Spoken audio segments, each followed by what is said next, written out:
സൗദിയിൽ വാഹനാപകടത്തിൽ മരിച്ച മലയാളി കുടുംബത്തെ മദീനയിൽ കബറടക്കി. മലപ്പുറം വെള്ളില സ്വദേശി ജലീലിനും കുടുംബത്തിനും വികാരനിർഭരമായ യാത്രയിപ്പാണ് മദീന നൽകിയത്.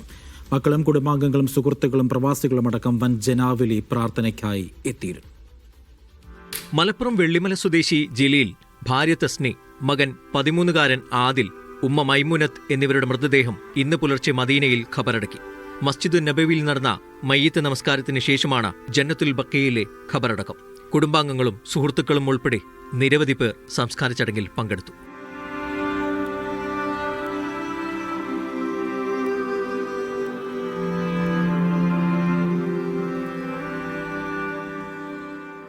അപകടത്തിൽ പരിക്കേറ്റ ജലീലിന്റെ 3 പെൺമക്കളിൽ 2 പേർ ഇപ്പോഴും ചികിത്സയിലാണ്.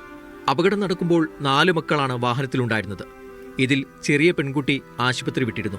സംസ്കാര ചടങ്ങിൽ പങ്കെടുക്കാൻ കേരളത്തിൽ നിന്ന് മറ്റ് 3 മക്കളും മദീനയിലെത്തിയിരുന്നു. വെള്ളിയാഴ്ച രാത്രിയിലാണ് ജലീലും കുടുംബവും സഞ്ചരിച്ച വാഹനം അപകടത്തിൽപ്പെട്ടത്.